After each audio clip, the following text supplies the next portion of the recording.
All right, what is up, everybody?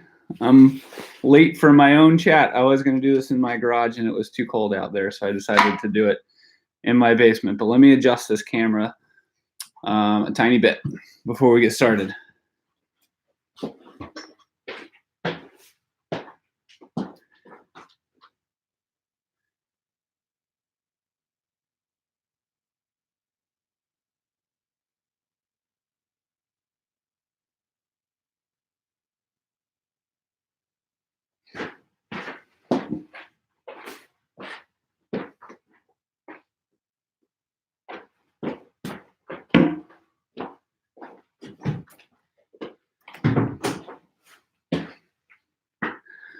All right, what's up, guys and girls? How's everybody doing? Waiting for some people to pile in. Filling up fast, 37 people in here already. Shane, it's not really the man cave. It's kind of like the kids cave. This wall looks super cool and very manly, but the rest of the room is kind of just like the family hangout spot. Jason McConnell's in the house. So how many of you saw the bike check this afternoon that I posted? Got my bike in here, ready to answer what any kind of questions anybody has. It was pretty exciting watching that. Or pretty exciting making that. No way, somebody from Sydney, Australia.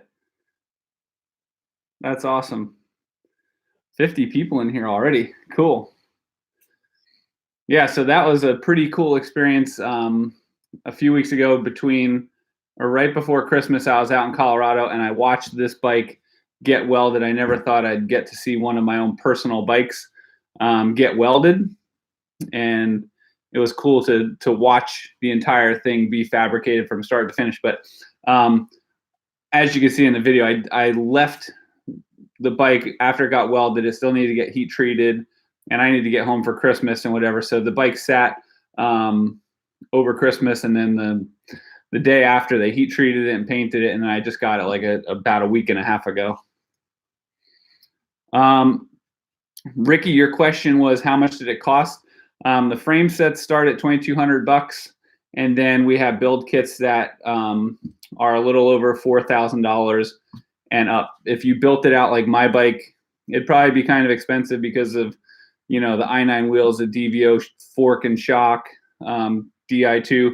My bike sitting the way it is would probably cost $7,000 or something like that, I would guess. All right, let's catch up on some of these things right here. Pedaling Dave, usual question, what does it bike weigh? So this bike is weighing in at 34 pounds. That's for an extra large 2.9er. I was actually riding another aluminum bike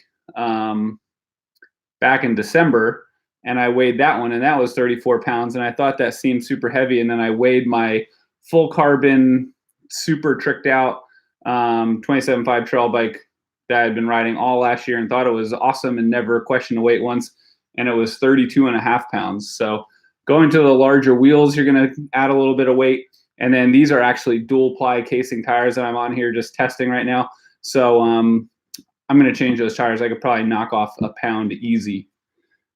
But you know what? The bike, it pedals so good. It flies through the air amazing.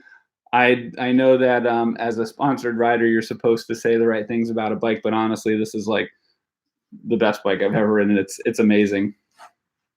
And the cool thing was when I started working with the guys from Reeb, and they asked me, or I ordered my first bike, they asked me what angles I wanted, and they were willing to make me anything custom that I wanted, and I took this bike completely stock because I wanted to see what a stock Reeb felt like before I started giving different measurements and stuff like that. So I just wanted to get it right out of the box, see what a Reeb feels like. So if I tell somebody it's a good bike, it's not my custom geometry and then you're getting something different. I wanted to ride exactly what you could buy, and I'm totally impressed. Now I'm super behind on all these messages, so let's go back here. We got the bike weight, Trails with Matt. Oh, hey, what's up, Trails with Matt? You're going to Santos in Florida? Well, Matt, when you get there, you got to watch this bike check because it's pretty cool. It's a little bit different than a normal bike check. you know, a lot of bike checks, we just talk about what's hanging on the bike, but this was a bike build where I got to start at the raw materials and watch the bike get fabricated. So we covered everything from a bunch of tubes to me in my garage finishing the bike, putting it together. So it's all time lapse. I think it came out pretty neat. I love tinkering in machine shops and stuff like that. So it was kind of cool to be able to see all that. Kenny, thanks for loving Reeb. Hey, what's up, Chris?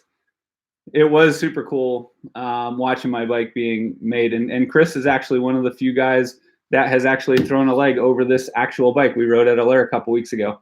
And I bet he could comment how awesome it felt. All right.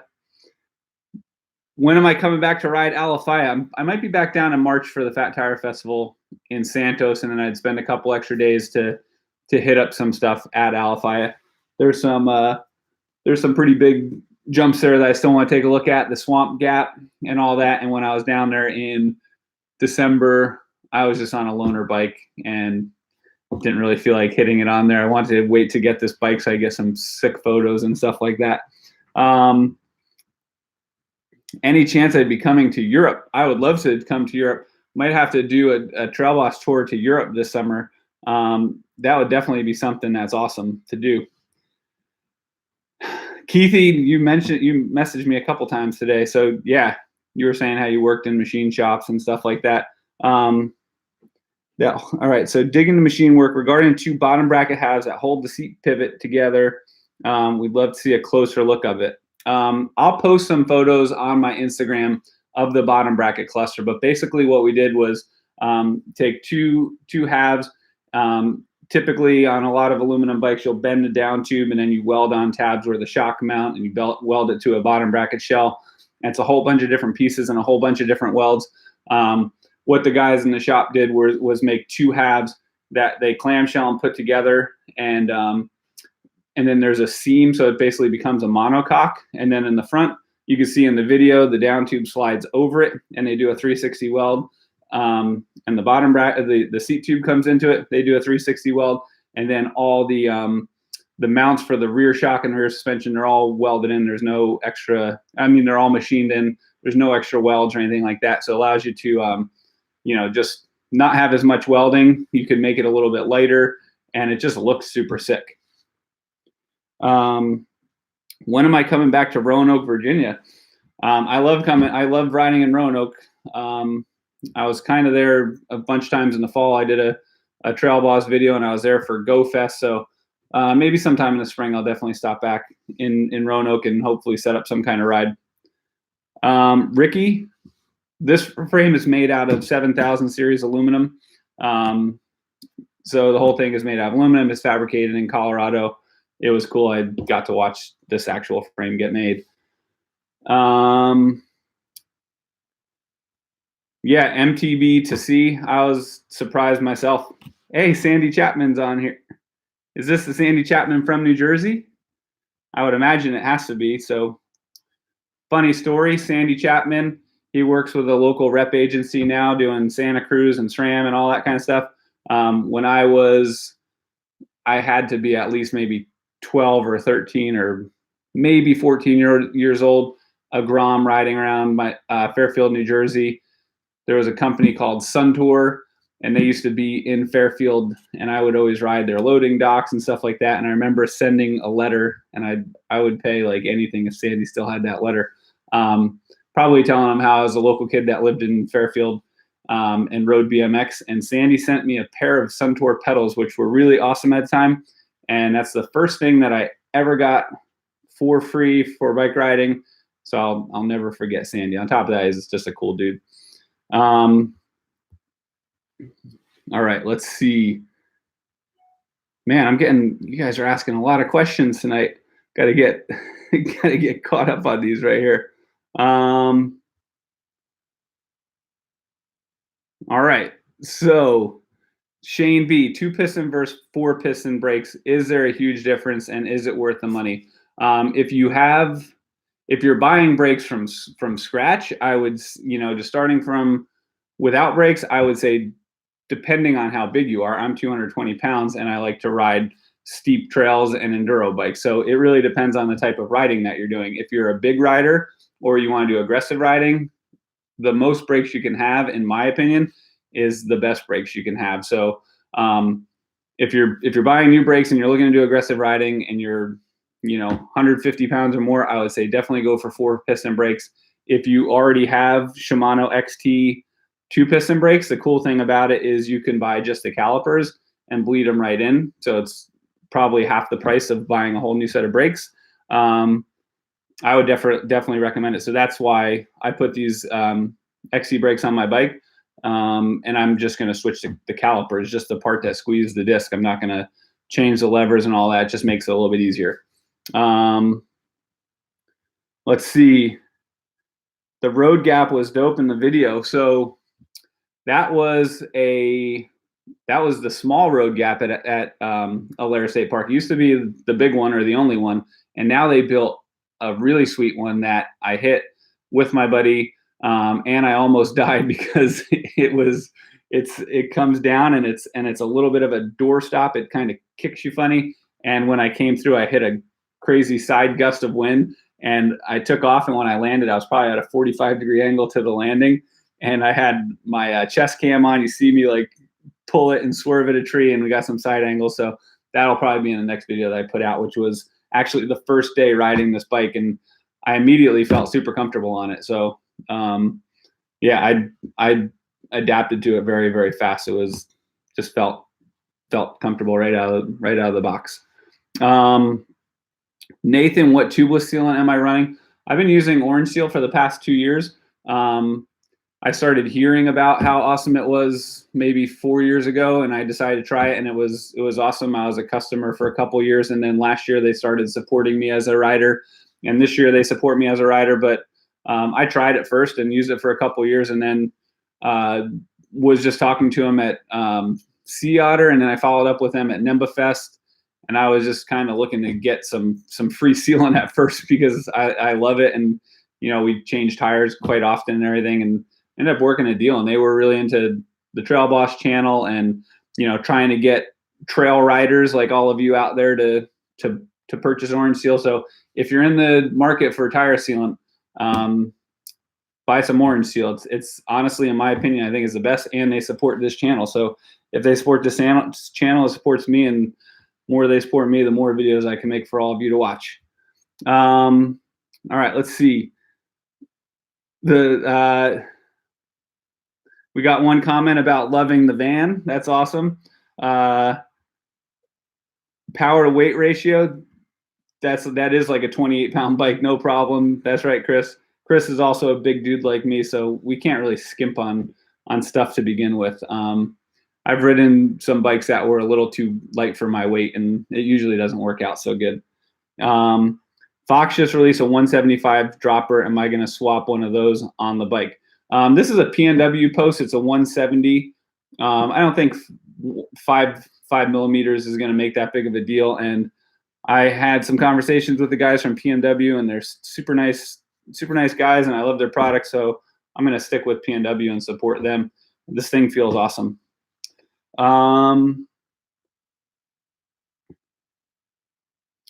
Yeah. So Keithy again was saying that he likes that I took it off the shelf and just took it off the shelf, designed as a Reeb, and actually I didn't even change the height of the seat tube. This is a completely stock Sqweeb. I didn't change anything on it.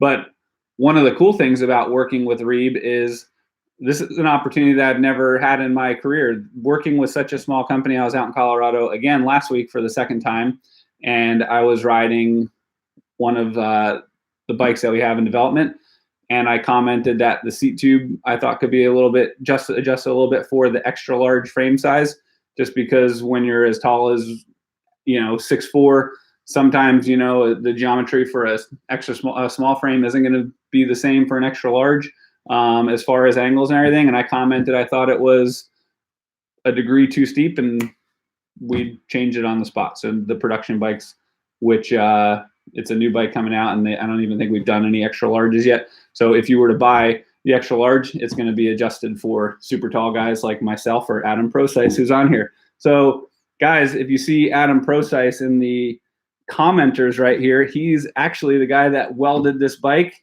And if you look him up on Instagram, he's a total shredder too. He's one of the main fabricators at Reeb. And now I'm fortunate enough to call him one of my buddies too. Let's see who else is in here. Honda 2000, Horselink for the win. You know, I drank a lot of Kool-Aid from other sponsors over the years, and I rode Horselink bikes, but I didn't really get to spend a ton of time on them. And all Horselink bikes are not designed equally. It's just it's a very vague term. It's you could change the attributes of the suspension a ton just by adjusting pivot points and lengths and leverage ratios, and this bike feels amazing. I'm not just saying, it's honestly the best suspension I think I felt on a bike. And I sent the spring curve to the guys at DVO. I think I cut this out of the video because it just got too long and I didn't want to make it too long-winded. But I work with DVO. I worked with them all last year, and one of the awesome things about those guys are they can custom tune shocks to any single bike, and they love doing it for consumers and stuff like that. So I got the spring curve from the guys at Reeb for this bike, sent it to the guys at DVO. And Adam, if you're still listening, you'll appreciate the story because I was raving to Adam about how good the shock was, and I was going to get one for him. So sent a spring curve to the guys from DVO. Had a couple people comment on some Instagram pictures and stuff about the rear shock and everything. So I called them up yesterday, and I just wanted to kind of figure out what kind of magical pixie dust they put in the shock to make it feel so good. And it was just a stock tune. They didn't do anything special to it. They saw the spring curve, saw my weight, and the stock spring, the stock settings on the shock were perfect to fit that. So it was pretty sweet that they didn't really even do anything that crazy. All right, now I'm way behind. We got Trails with Matt. The width of my handlebars are full width, so these are 800 millimeter wide handlebars. I don't trim anything off, and I tend to run my brake levers really far outboard so that I can even run my hands wide on the handlebars. I'm a pretty big dude, so 800 for me is probably like 700 for the average person. MTB to C, bring it to South Mountain. I'm absolutely going to bring this thing to South Mountain. I plan on being at the Sedona Fat Tire Festival in just a little over a month, and I was definitely going to hang around a little bit and ride South Mountain again. One of my first Trail Boss videos was from South Mountain, and I absolutely love riding there, so I'm definitely going to spend some time riding South Mountain, either before or after the Sedona Fat Tire Festival. Pedaling Dave, are there any plans to come around Kentucky, Tennessee, or surrounding state trails this year? Yes, I will definitely be through there. If you go to trailboss.bike, you could find out what my schedule is going to be for the year, and I haven't really populated it yet. I'll do that within probably the next week for sure. So I don't know if there's any necessarily mountain bike festivals for sure, but I'll be in Kentucky doing some stuff, and I'll put that on my social media, and we could ride. Ooh, let's see. I got a super chat from Trail Features. Nice. Thanks, Trail Features. Trail Features is always busting my chops on Instagram. Always sending me messages, teasing me, funny stuff. They're funny guys. So thank you very much for that super chat. That was awesome. All right, let's go back up to the top here. So we got another Keithy full of the questions today. So that's the only properties I come across in a few different types. Orange Peel has some good. Well, you know what? If Orange Peel has some good healing properties, Orange Seal has some good tire healing properties. All right, my coach from my former life. Although I keep telling him I'm going to need a training program again. Back when I was like really trying to race enduro, and I even made a little run at some cross-country races, MTB PhD was my coach. If I ever had a coach again, it would absolutely be MTB PhD, and he's on here right now. So what's up, Matt? Another guy from halfway around the world. It's probably it's either really late there or really early. It's probably really early there. Let's see, what else do we got here? Adam Pro says, now we're getting caught up a little bit. All right, Jacob Ferrugia, you love the new bikes and you love, and also, so you love the Reeb bikes and you'd like to be a moderator. You know what? I would make somebody a moderator, but I don't even know how to make a moderator. I'm not like the greatest YouTube guy. I do my best. I know that there's got to be some way that I can make people moderators, but I'll have to look into that, and then I can maybe make you a moderator. Jason McConnell, any plans to make completes with DVO suspension? So, Jason, if you want to get the Reeb, you should just pull the trigger. I'm telling you, we can build them any way you want. We have stock build kits on the website, but if you wanted something custom, we can make anything work. And if you're watching this video and you want a Reeb, through the end of the month, I was able to talk the guys into Reeb into doing a 10% discount on frames and complete bikes through the end of the month. I just figured I wanted to try to build some excitement about me joining Reeb, and they typically don't do discounts and anything like that, and I talked them into it. So if you were considering, it's a good time to get a little bit of a discount and kick the year off right.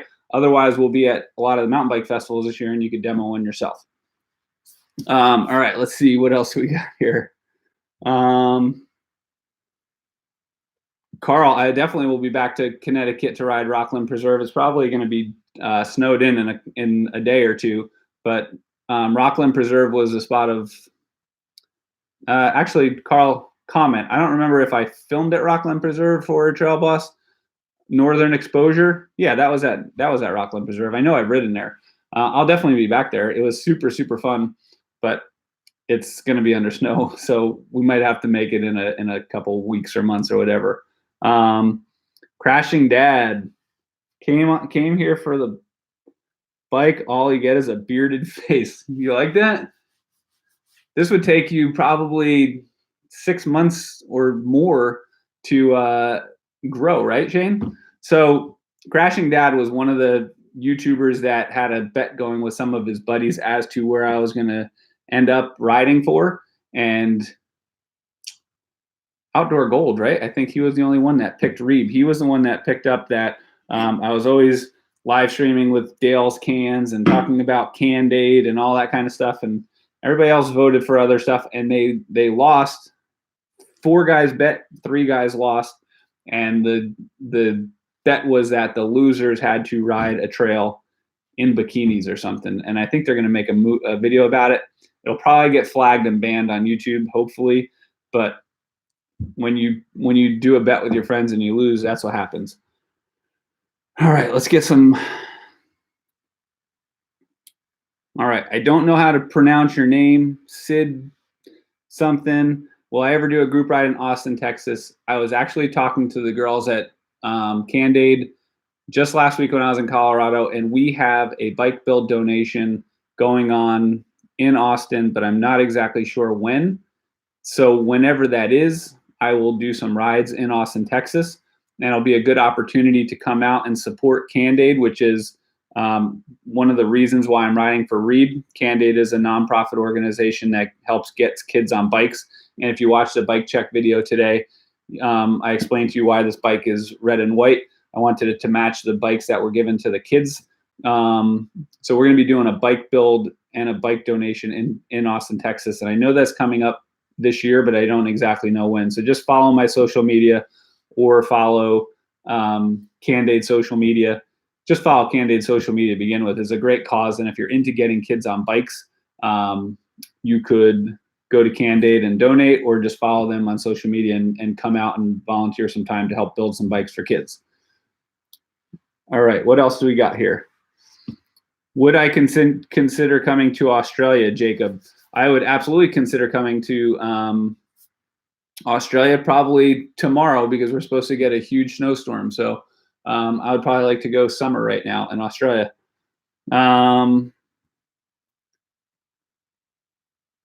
Dave Ross, Reeb signing me is a masterstroke because he had never heard of them before. That is honestly one of the best comments that I constantly hear because there's such a good group of dudes. And if I could help raise awareness for the brand, it's a win. But also more importantly, Reeb is all about building awesome bikes for riders, but also getting new generations of kids on bikes. So when you buy a Reeb, money goes to give a bike to another kid. So it's basically a 1-for-1. So you're not only getting a bike for yourself, if you need that extra push into talking yourself into why you should buy a Reeb, just think of it as a charitable thing where you're not necessarily just buying an awesome bike for yourself. You're really just doing it to put an underprivileged kid on a bike. But that's one of the awesome parts about working with Reeb is the part about giving back to them. All right. Oh, Trail Features was telling me how to make somebody an admin, and then I screwed it up and moved them. All right, hover over somebody's name. You should see 3 dots appear to the right. Click on that, add moderator. All right, I just made Trail Features a moderator. I don't know what that means. I think that means he could hack my account. What exactly does that mean, Trail Features? Oh, tell Orange Seal that Google misspelled that. Okay. So you did mean to say Orange Seal, not Orange Peel. All right, let's see. No way, Green Bike Mike is going to be passing Reeb Ranch tomorrow in Brevard.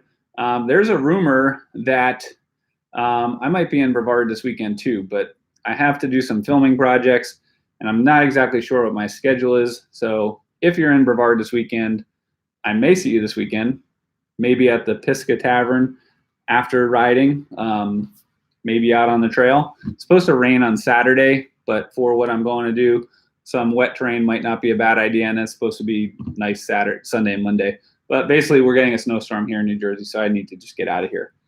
Hey, if you're watching this and there's 97 people watching, give this video a thumbs up, because the more you thumb it up, then the more people will see that we're doing this live chat, and then we get more people in the room, because right now we have about 100 people. All right, so Tim, what's my take on 7000 series aluminum versus carbon frames? So I've been riding carbon mostly for the past, I don't even know, 8-9 years or something like that. And I did have some aluminum giants in the past. This was like the first hand-built aluminum frame that I had, and to tell you the truth, I wasn't sure exactly how it was going to feel, and I absolutely love it. I'm not just saying that. It feels super stiff. It has like a nice resiliency to it, so it kind of soaks up some of the trail vibration and everything. It's plenty stiff. You know, it's a hair heavier, but it just has this ride quality that I really, really like.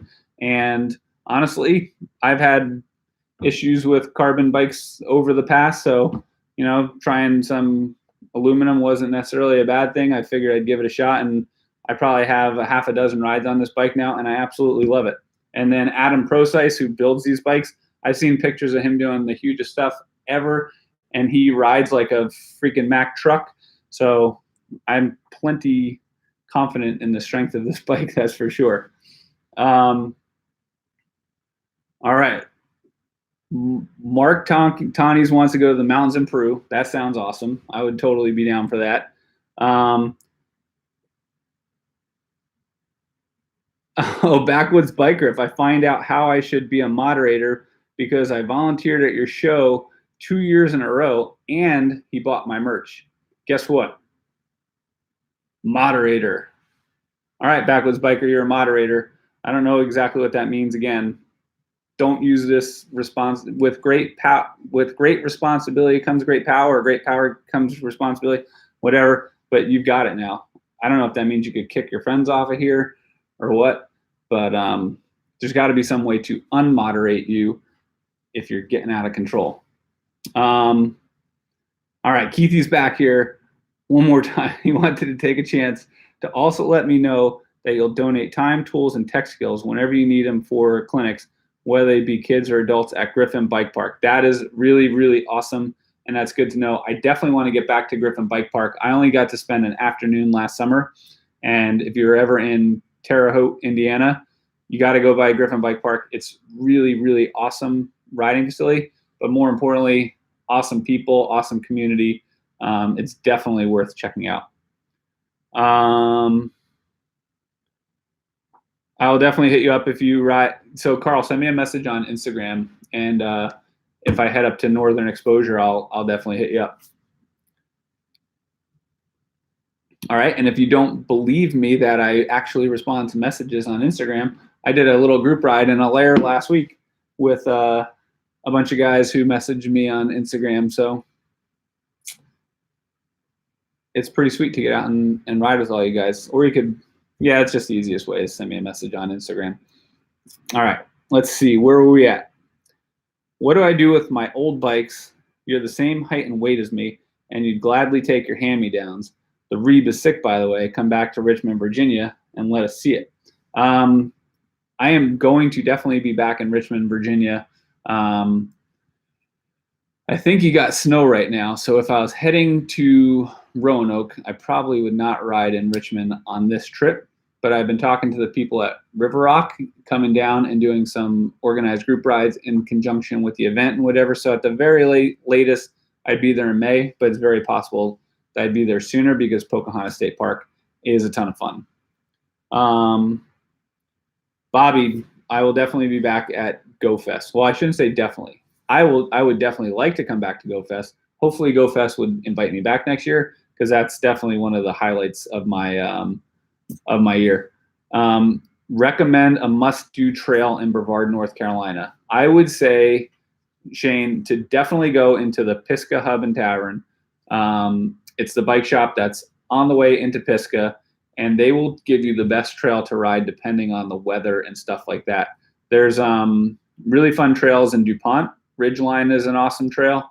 I like Bennett Gap and Farlow Gap. Those are in Pisgah. Black Mountain's fun, but I would go into the shop like the day that you're going to go ride on your way into the park. Stop and ask those guys. They're super knowledgeable, and they'll tell you, like, depending on the weather and whatever, what's going to be like your best bet. So they won't steer you in the wrong direction. They're an awesome bunch of dudes.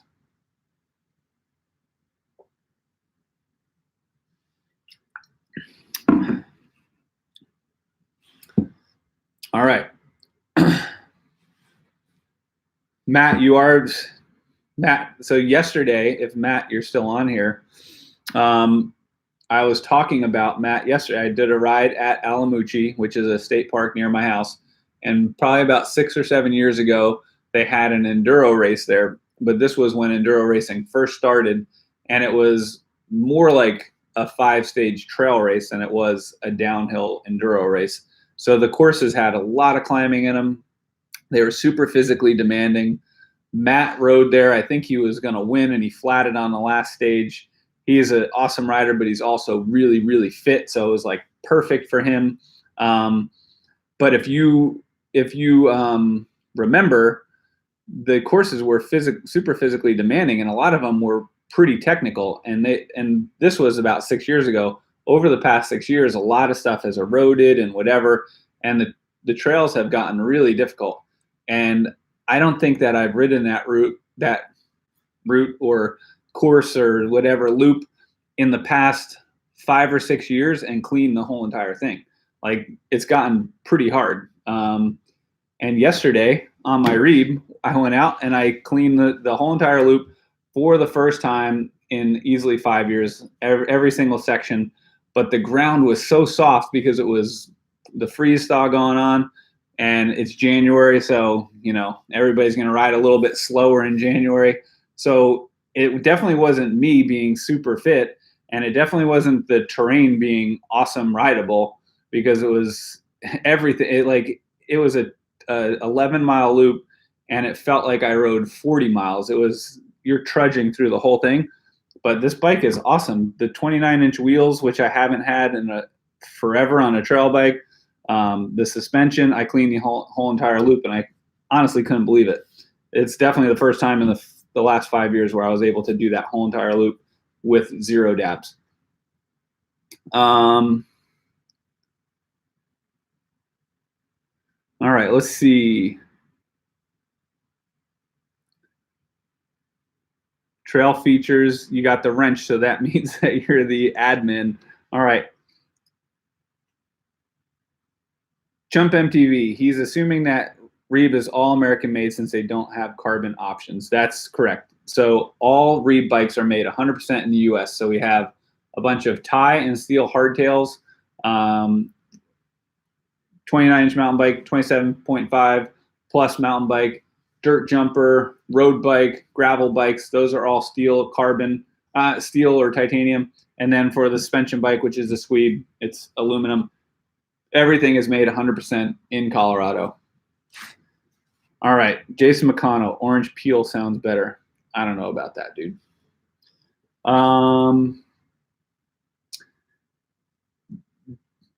Brian, thanks for the thumbed up.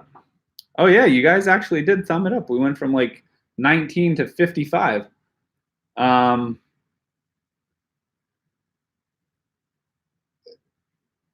Oh, Chris Nagy, you did do Endurorama and tanked? It was about 6 years ago. I rode it with Bryce, and it's a freaking hard loop. It doesn't sound like much. It was only 11 miles, but it's a lot of climbing. It's punchy, and these stages, they might only drop 200 feet, but then they're like 8 to 9 minute stages where you're just pinning it. So it's almost like doing like a cross country race or something, and it's all over rocks and whatever. It's a super fun loop. It's just tough. All right. So Thim, do I need to go to Longmont to demo a Reeb, or do they go around the country? Comment where you're from. So we are going to a bunch of different mountain bike festivals. I live in New Jersey. I'm going to try to get a couple personal bikes for myself to meet up with some people to do some demos and stuff like that. But we're putting together a demo fleet, and we'll be at Sedona Fat Tire Festival. We're looking to try to get it to Nemba Fest in Vermont. Fruita Fat Tire Festival, I think, is on the schedule. So we'll be at a bunch of different events. You know, it's easier to hit things around Colorado, but like I said, I'm trying to get a small little fleet, or at least a medium or something of a Sqweeb. And then I always have my personal bikes. So we could figure out a way for you to demo a bike. You'll definitely be impressed if you threw a leg over one. All right, somehow we got a lot of comments about cargo bikes going on. All right, Trails and Matt. What degree upsweep and backsweep do I have on my bars, and do I run them back or forward? I run them slightly down. So these are 8 degree backsweep, 4 upsweep. These Star Carbon, Carbon, I thought there are 5 upsweep. So they're 8x4. I like to roll them back a little bit so it drops my elbows. With my trials bike, we would always run them rolled forward. When you roll your bars forward, it's just better for bunny hopping and hopping on your back tire and stuff like that. But for trail riding, I like to roll them back a little bit because it just naturally puts your elbows down and it allows you to kind of absorb the trail a little bit better. When you roll them forward, it kind of naturally puts your elbows up. Have I ever been in Belmont Plateau in Philly? Yes, Kenny. It's awesome. It's a ton of fun. We rode there last year. We did a bike build donation in Philly for Candide, and then we did a night ride the night after, and we rode through there, and it was pretty sweet. Upper Midwest, South Dakota, or Minnesota? I was thinking about going to a mountain bike festival in the UP, which isn't super close, but if you ever made it to what the heck is the name of the riding spot up there? If you know it, comment. I just did a Trail Boss video. Marquette.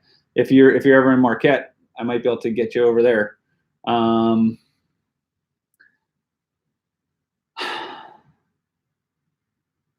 Brian, you ride for MTBNJ. Do I ride in New Jersey? Yeah, we just did a big group ride on, was it New Year's Day? We just did a big group ride at Stevens State Park, and a ton of MTBNJ people were there. We did one on July 4th. On July 4th, we did a big group ride. Oh, good thing I do have a Good thing I do have some moderators on here because we got some messages being deleted. Thank you guys. So yeah, I definitely ride a lot around New Jersey. I typically ride Allaire and I ride Malin because those are my closest parks. But yeah, I ride all over New Jersey. So I usually post about that a few times a year, bigger group rides on my social media. So follow me on Instagram. That's probably the best way to figure out where I'm going to do those.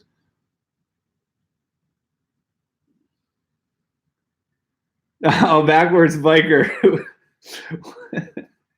So at not River Rock, Roanoke Go Fest, I took that photo of a bunch of dudes in my van and made a joke, and then my wife told me that she didn't think that people would necessarily find that super funny, so then I ended up taking it down. Have I ever ridden Reddish Knob in Virginia? No. Where is that, Shane? I don't think I have.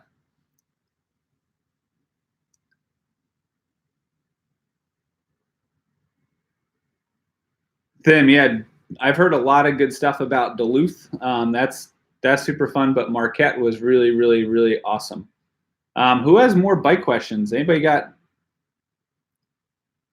Jerry Creighton is in the house, and I have ridden Malin a couple times. Malin Dickerson is only 2 miles from my house, so I kind of am pretty familiar with Malin Dickerson, especially after last year. Last year I was on like a Malin kick, so there's a bunch of riding spots close to my house. The place I rode yesterday with my friend Bryce was Alamucci State Park. 2 years ago, that's kind of all I ever rode was Alamucci State Park. Last year, it was kind of all about Malin Dickerson. So it just depends. I kind of vacillate and go back and forth. Brian, is there any place in New Jersey to demo a Reeb? What size Reeb do you need, and what Reeb are you interested in? Comment, and I will tell you. Are you getting snow in Roanoke right now? Oof. Mario V. So your question was aluminum or carbon wheels on my new rig. So I got aluminum rims. I've always used aluminum rims. Carbon rims might be a tiny bit lighter and a tiny bit stiffer, but they definitely are more flat prone than aluminum rims. If you take a hit super hard on an aluminum rim, it just definitely has like a little bit more natural compliance, and you could even slightly bend the rim, which you could usually pry back out with a plier. Whereas a carbon rim, you're gonna be a little bit more flat prone with a carbon rim. So I'd rather just like have my bike foolproof and not worry about a couple grams. So I've always just run aluminum rims on my bikes. What tire width is the best for the average trail rider? That's a good one. So I would say that I like to ride 235s. I would say anything from like a 2.3 to 2.4 would be pretty good for normal trail riding. You could go a little bit bigger. Some people like 2.5s. It depends. If you're not trying to beat Strava records, a 2.5 rolls great. It gives you good traction and it has some good volume to it. But I feel like 2.35, 2.4 is a good combination of a fast rolling tire, but still some decent size volume. Now we got flooded with a whole bunch of questions.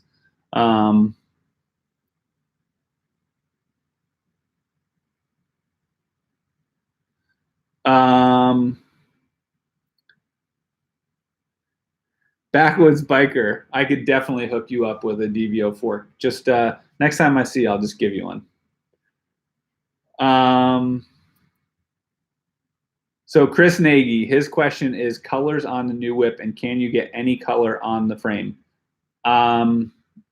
There are some recommended colors on the website for Reeb, but I think if you call them up and you twisted their arm enough, they will paint it for you any color you want. Custom decals, custom graphics. They might hate me for saying that, but honestly, I've just never heard them say no to anything. So if you follow the Reeb Cycles Instagram, we just did a purple bike last week. We did a bunch of raw ones. We did another red one. They did a blue one last week. So they're doing all different kinds of colors. I'm sure if you ask nicely, they would make you whatever you want.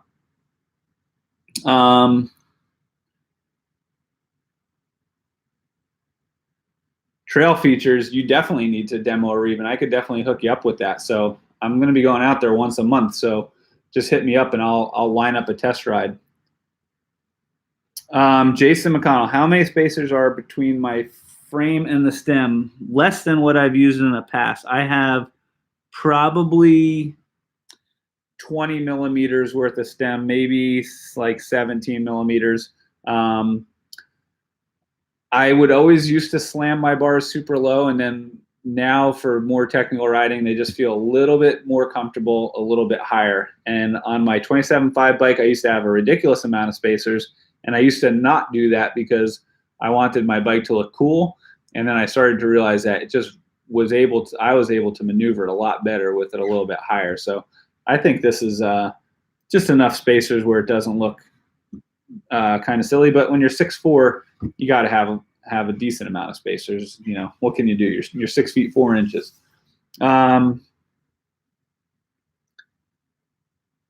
All right, so Trails with Matt. How many years has Reeb been in business, and why have some of you never heard of Reeb?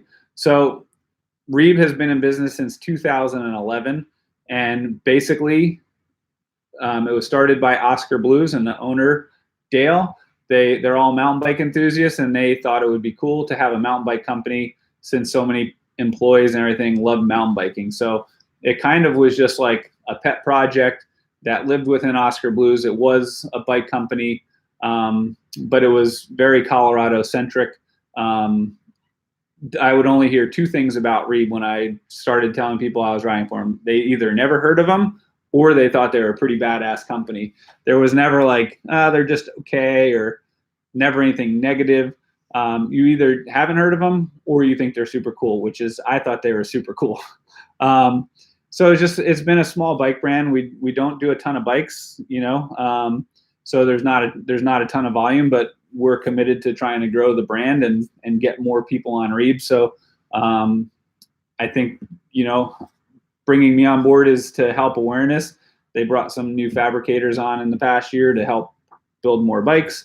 So everything's going now to try to make this a bigger bike brand. We're not trying to be huge overnight, but, you know, just grow and get bigger and try to get awareness of Reeb more prevalent in the mountain bike community and get more people on the bikes, because the more people that we get on Reebs, the more kids we get on bikes, and just kind of pay that whole thing forward.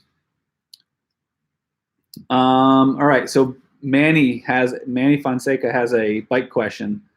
Talk about why you like the 29-inch wheels more than the 27.5s you've been riding. All right, that's a good question. So first of all, I will preface that with I'm 6'4", so I think that definitely gives you different characteristics of riding. So first of all, I think it's indisputable that a 29-inch wheel for any size rider is going to roll faster over terrain. So that's why you see a lot more downhill race bikes going to 29. Cross-country bikes have always been 29 once we figured out how to make lighter wheels and lighter tires. And trail bikes kind of go back and forth between 27.5 and 29er. The big thing with 27.5 wheels was that they're a little bit more nimble, and it was always hard to get longer travel bikes with 29-inch wheels because you kind of had to have funky frame designs. But nowadays, a lot of the frame designs are trending to have steeper seat tubes, which gets the seat tube out of the way. You know, most bikes have 75s like the Reeb. I've seen bikes recently with like a 77-degree seat tube. I think that's a little bit too steep personally. But even like 73 and up is fairly normal now, where years ago it was 71 or something. So the more your seat's back and you want to have any kind of travel on a 29-inch wheel, you're going to start hitting your seat tube. So dropper posts and steepening the seat tube have definitely allowed you to have longer travel trail bikes. We have better wheels now than ever, so wheel stiffness and all that kind of stuff doesn't really come into play so much. So if you're looking for a bike that's just purely for speed, a 29er, in my opinion, is always going to be faster. A 27.5, you could argue that's going to be more nimble, but when the wheel's on the ground, the 29er is going to roll better. So for me, being super tall, the 29er spreads out the wheelbase a little bit, and when you're super tall on smaller wheels, you kind of always feel like your wheels are going to get taken out from under you, and I roll a lot better on this bike, so I feel super comfortable on it. I think, personally, after spending time on on a 2.9 wheels. I don't see any reason why in 2019 you wouldn't ride a 2.9er. The wheel technology is so good nowadays. Frame technology allows you to have longer travel without funky frame designs. You know, that didn't really happen 5-6 years ago. If you had any kind of longer travel 2.9er, probably looked pretty weird and didn't really ride very well.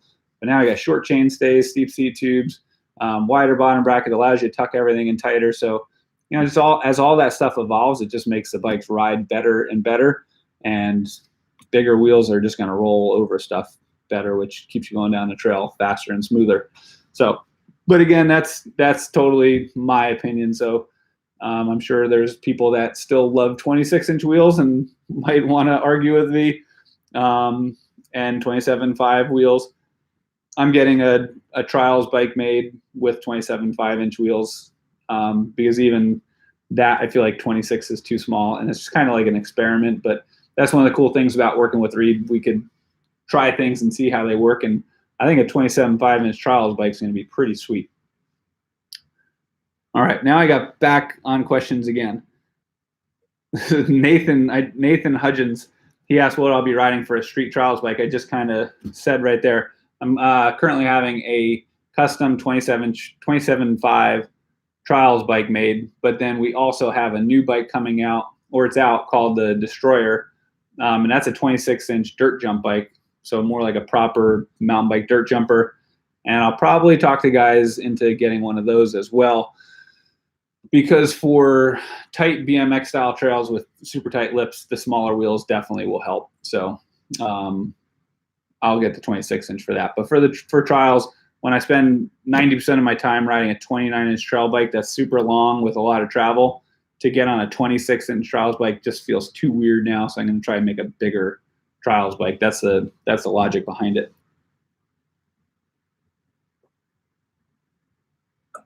All right, MTB to C. You're 6'4" and you had problems with your back until you got higher bars and more upright. Your seat seems higher above the bars than mine. Is that position better? No, I mean, if you look at anybody that rides a medium mountain bike or a small, they usually have dropped the opposite way. Their handlebars are usually higher than their seats. So I don't think that having your seat higher than your bars is necessarily a good thing.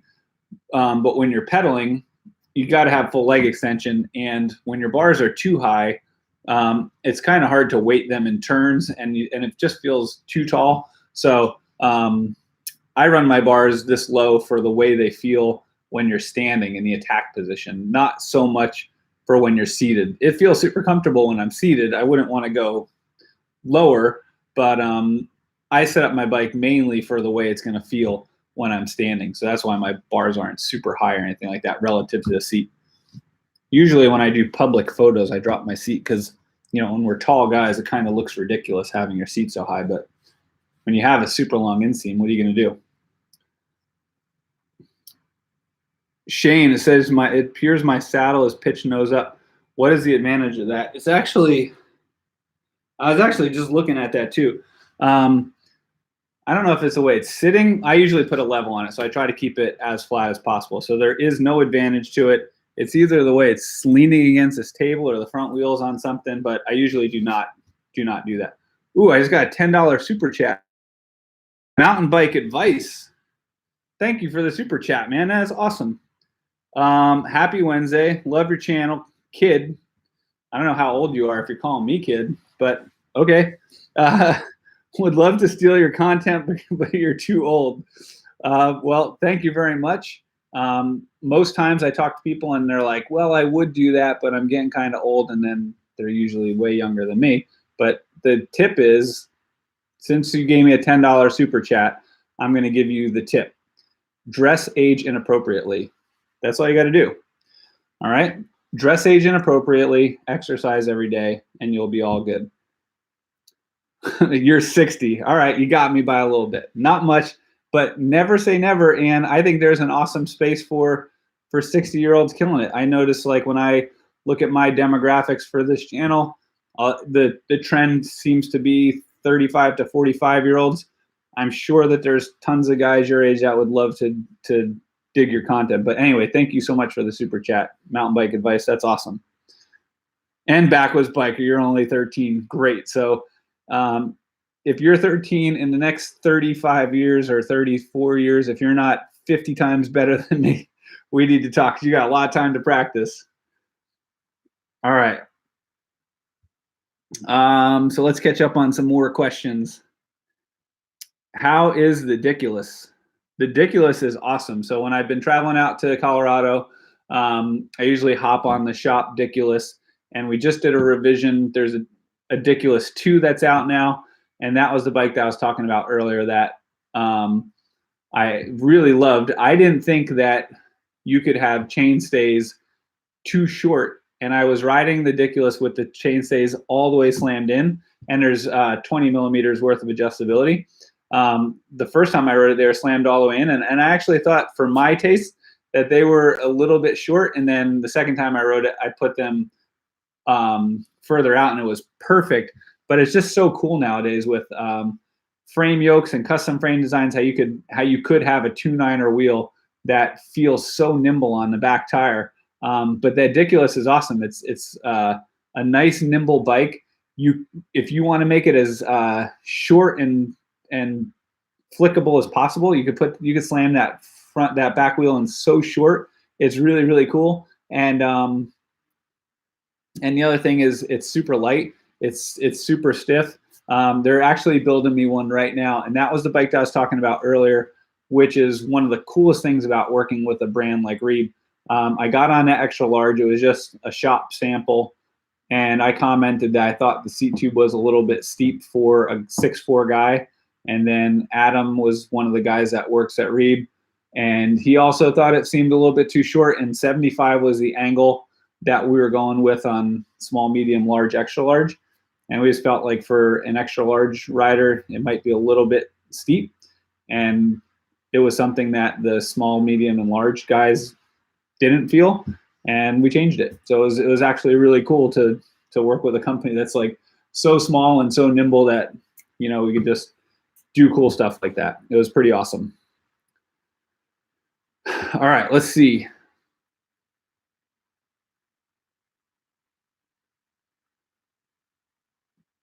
Keithy, you want the 26 when we have the Destroyer.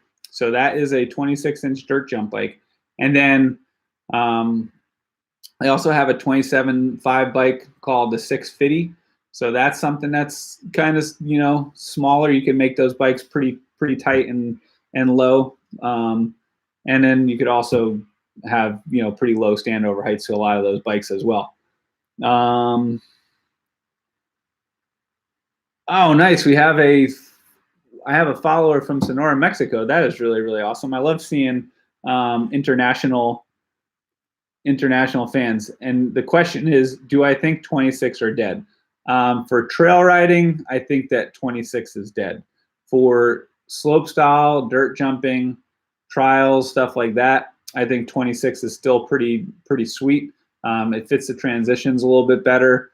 You know, for doing tricks, 360s, bar spins, tail whips, it's just a smaller, more compact bike. But unfortunately, I think for trail riding, probably saw the last of the 26er. Although Backwoods Biker does say 26 is still the best, and he is my moderator, so if I argue, he could probably kick me off this chat. Is Reeb going to offer a shorter travel 2.9 or 160 is a bit of much for your local trails? Mr. Manny, that's a really good question, and that is something that I am working with them to look into. So all I can say is stay tuned. This bike is a 160, 145, and it feels awesome. It's a great dual purpose bike.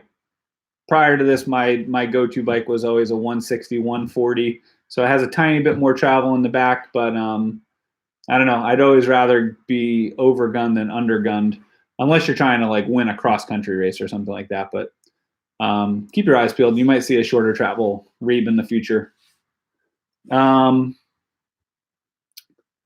So Thim, you like 29 going downhill, but you like 27.5 going up techie stuff. Only demo 29ers though, so you got to give it more than a day. Yeah. The 2.9ers are definitely going to be better going downhill. 27.5 wheels are a little bit lighter, so I could see why, you might argue that it pedals uphill. But again, so much of it goes into your tire choice, rim choice, all that kind of stuff. So you could negate a lot of those advantages. Interesting thing with one set of my wheels, Backwoods Biker 26.235. Yeah, Keithy is commenting that his 26-inch wheels with a larger tire has the same outer diameter as a 27.5. And yeah, that's my point. Like, you could 27.5 plus wheel isn't that much smaller than a 29-inch wheel. It's just a couple millimeters smaller. So it really depends on how you build up your bike, how you build the wheels, rim choice, rim width, tire choice, all that kind of stuff. Another super chat came in from Robert McKay. Thanks, man. He loves my vibe, and I'm great for the sport. Thank you so much. Any plans on a trip to SoCal? So you gave the $5 super chat, so I'm going to give you the big secret. Reeb is backwards for beer, but that's not really that big of a secret. But the funny thing is, I worked with Oscar Blues and Candade for 2 years and went to the Reeb Ranch in North Carolina and Reeb Ranch West several times before it ever dawning on me that Reeb was beer spelled backwards. I literally just found that out last summer, and I was like face palm. So do I have any trips planned for Southern California and San Diego? Yes. We also, with Candade, we have a bike donation that's going to be happening, I believe, in the LA area, and I think there might even be one in the San Diego area, where we're going to be doing a bike build donation. So we'll need volunteers to come help put these bikes together for kids. So follow my social media, and I'll announce when that is. Again, I just sat down with the girls from Candade last week and figured out some scheduling, and I remember them saying Southern California was on there, so we'll definitely be to Southern California. All right. Let's see what else we got on here.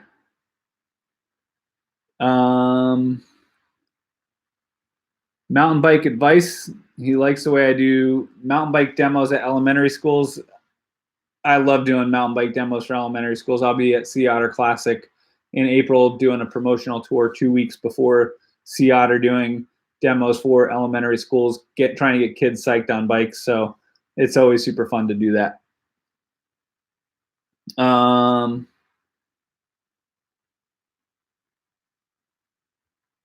All right, so Ted Duda, that's a really good question. He wants to know, how do we donate towards kids without buying a bike? He went to Nicaragua to surf and bought 3 suitcases of school supplies to town. Nothing beats it. So you can go to candade.org and you can donate right there.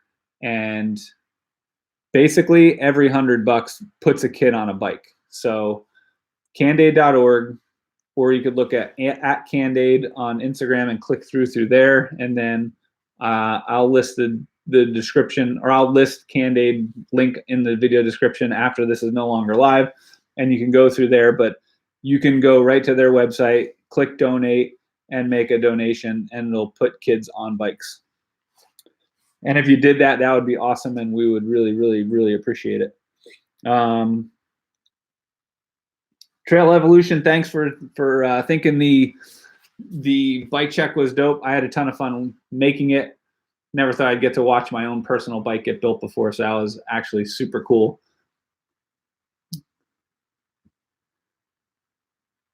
Cool, thanks, Ted. That'd be awesome.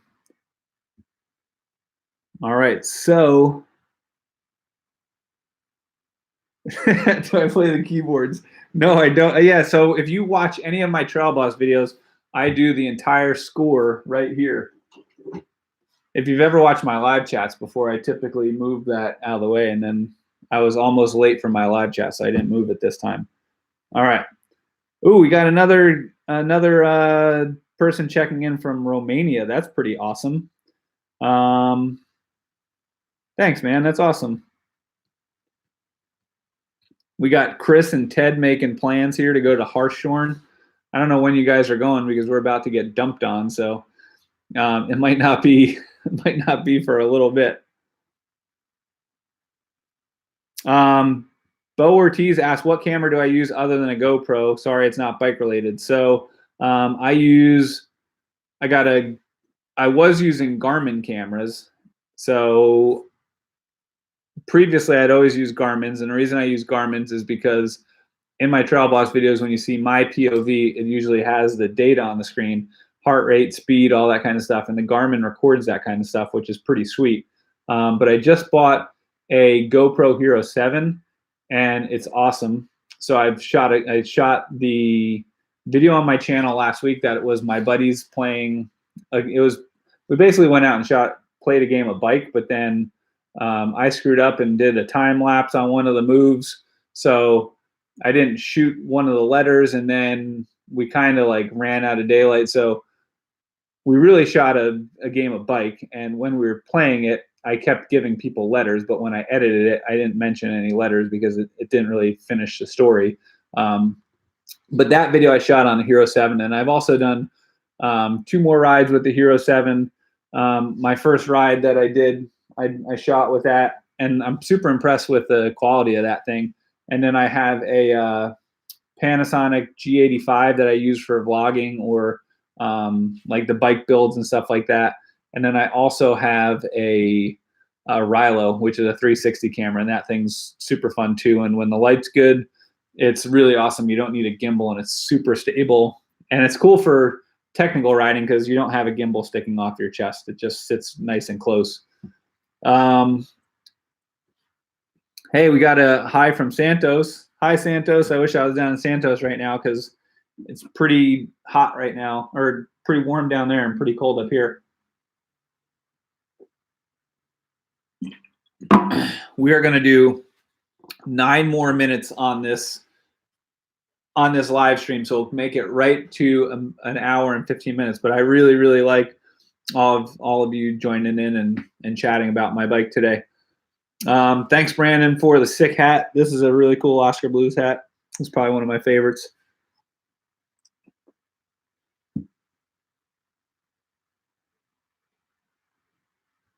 Mountain bike advice, another $10 super chat. Thank you so much. You wish I was I wish I was handsome too. So thank you for that. Keep doing what I'm doing. Love the channel. Come to Arizona someday. Mountain bike advice. The first event that I'm going to be doing with Reeb officially is the Sedona Fat Tire Festival. I'm going to be doing rides there Friday, Saturday, and Sunday for Reeb. I'll also be doing a ride for Shimano at that. And then at the Sedona Fat Tire Festival, we're also doing a bike build for Cand-Aid. So if you're attending the Sedona Fat Tire Festival, you can get in on one of these bike builds I keep talking about. So it'd be an awesome opportunity for you to give back to area kids. And as far as I believe, the area kids are going to be at the school that's adjacent to the festival area. So it's going to be a really, really cool thing. So mountain bike advice, if you can make it to the Sedona Fat Tire Festival, definitely come out. All right, let's see. Mad Eye Moody, 29er versus 27.5 plus. Which provides better grip when cornering? You ride an old 26er, but you steal your son's 27.5 plus whenever you can. You need a new bike. All right, so again, it depends on the types of tires that you're running. If you're running a 29-inch wheel with a 2.35, and then you're riding a 27.5 plus, which is technically, some people say 2.8 is plus. I think really a 3.0 would start to get into the plus territory. If you're riding like a true plus tire, but you're riding a very conventional 2.9er, the 2.9er is going to roll faster. But the 27.5 plus at like medium speeds and stuff are going to give you better traction. The problem with a 27.5 plus tire is when you're riding super aggressively, since it's a more voluminous tire, if you don't have a wide rim, you're going to get a little bit of a tire flex. So it's just the nature of the tall aspect ratio of the tire and just having more volume. But if you just love going out trail riding with your friends, riding rough terrain, you want to have gobs of traction, and you're not trying to set Strava records and things like that, it's really hard to beat a 27.5 plus tire. It has traction for days. It has good volume, so it kind of smooths out the terrain and stuff like that. They're really cool. All right. Backwoods biker, you still ride all the mountain on a 26-inch. Well, that's pretty commendable. That's pretty sweet. All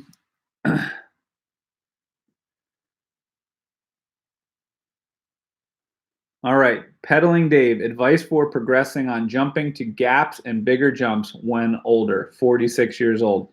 As a 47-year-old, I would tell you that my best advice is don't crash, because when you're 47, crashing kind of sucks. If you're not crashing, I feel great riding. I just don't feel great when I crash anymore. But if I don't crash, I feel great.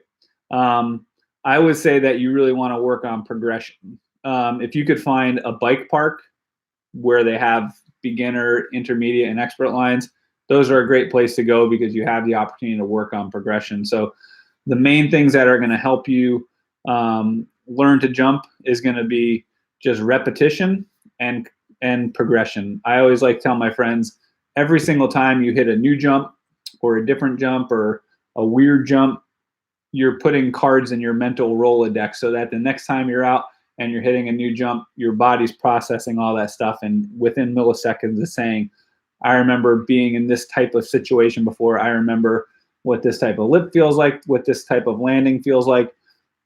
So when you go to a bike park where they have progressive skill lines, it's a great opportunity to get in that repetition that you need, because you got to do things over and over and over to learn that muscle memory. But you also want to be able to like learn it on something small and then progress up to a medium to a large.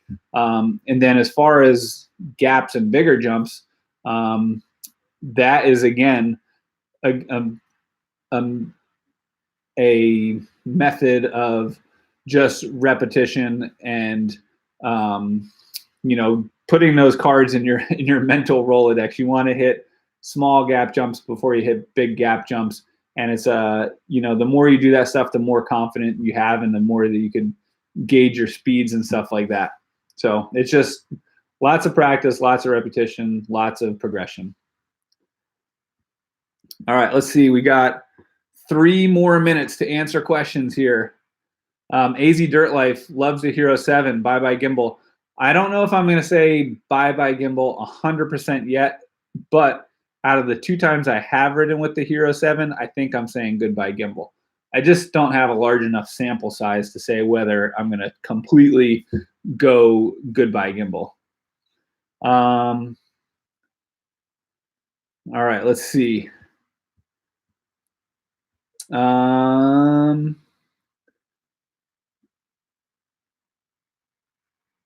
Does Reeb have any plans to build a 2.9er plus full suspension? That's a good question. I could ask the guys. Send me a message on Instagram, and I will let you know about that one. I choose bad lines. What's up, dude?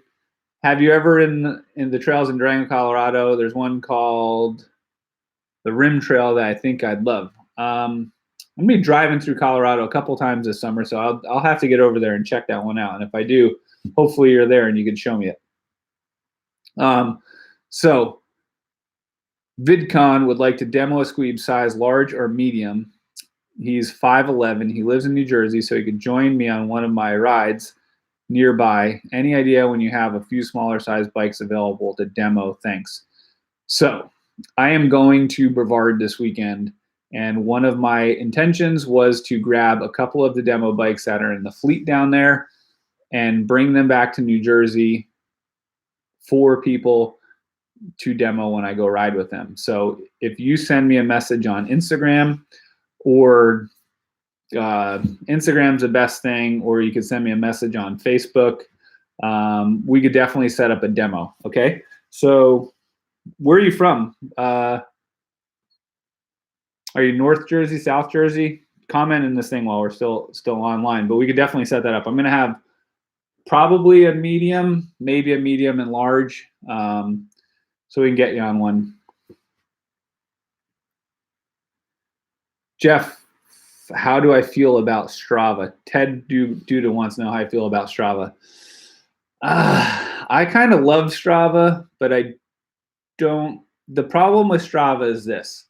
For me personally, if I'm feeling super strong one day, then I like to go super hard on Strava. But the problem is sometimes when I'm out riding, if I'm not feeling super strong or whatever, then I feel like I kind of dial it back and intentionally convince myself that I'm not really trying because I don't want to be disappointed if I can't get and beat my previous best time. So sometimes I feel like it's not always the best thing. I don't really do that too much anymore. When I first started Straving, maybe like 5 years ago, I was like all about trying to crush every single PR and get every single KOM every single time that I rode on my local trails and whatever. And if I wasn't in the state of mind to do that, then I would intentionally lay it up and kind of not try so that I wouldn't feel disappointed when I didn't get them. But I think it's good. I think it's good to be able to track your riding, track your progress. I like it when I get a new bike, I could take a downhill run and see how it compares to like something, different tire, different wheel size that I've been using. So it's kind of cool for that stuff, but it's not super, super, super accurate. So I wouldn't like keep myself up at night over it. Dave Ross, 26-inch was good enough for 30 years. It definitely was good enough for 30 years, but maybe for the next 30 years, 29 is going to be good enough.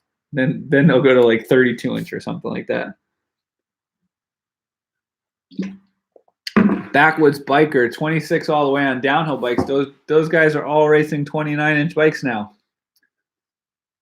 Griffin Bike Park, what's up, guys? Yeah, Griffin Bike Park would be the perfect place to practice, and they have a lake jump, which is really, really, really awesome. Trails of Matt wants to know if there'll be any carbon models in the future. We are a super small company right now, but every single bike company out there was a small bike company someday. Right now, we love doing the aluminum stuff because we could do it all hands-on in-house, but you never know. Anything's possible. Brett wants to know if I could shred the keyboard. Crashing over 40 does suck. If you ever watch like some of my old New World Disorder videos and stuff like that, I was filming for that stuff when I was like super late 30s, 38, 39. And man, I would beat the hell out of myself in some of those videos. All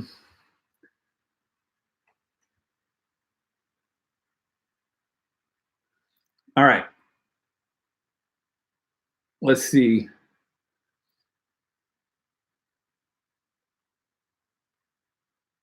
Fahad Rider, what are you doing wrong that causes pain in your fingers? If your fingers are hurting, I think that you probably should check your grips. Grips could help.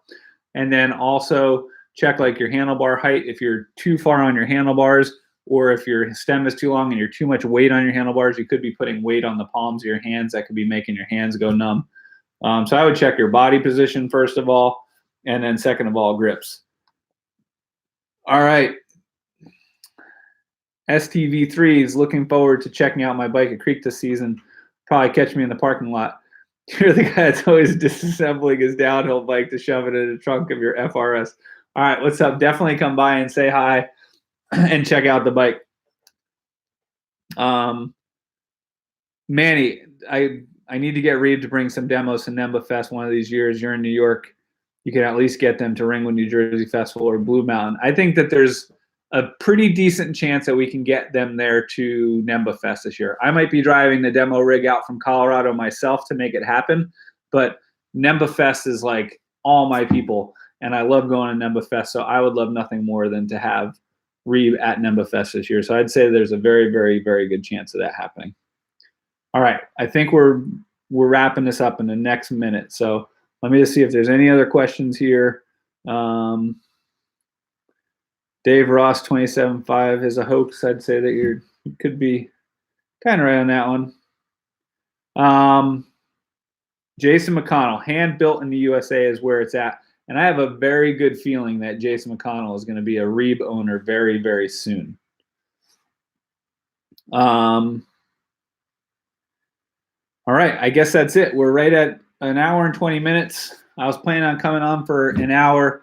Thank you so much, everybody, for catching up with me tonight, checking out my new bike, answering questions, talking about it. I'm going to have a new video next week of me actually riding this thing. So I know that I've been dragging this thing out, and I did the introduction like 3 weeks ago, and then I did the bike build today. Next week, it will be a video of me riding this thing, and I'm absolutely loving it. So make sure if you're not subscribed to my YouTube channel, which I would imagine you are if you're watching this live chat, but if you're not, subscribe to my YouTube channel. I'm going to put some links to candaid.org in the video description of all this stuff. So if you want to try to help donate to get more kids on bikes, you can do that. And then, like I said, we also have that promotion going on through Reeb through the end of the month. It's just a one-time thing since I joined them. So if you're on the fence like Jason McConnell, might be your chance to pull the trigger and get on a Reeb. And if you want to demo one and you live in New Jersey, New York, local, I'm trying to get us some bikes to bring up here this weekend. So I might even be able to hook up with you for rides. You could hit me up on Facebook or Instagram to do that. But thank you very much, everybody.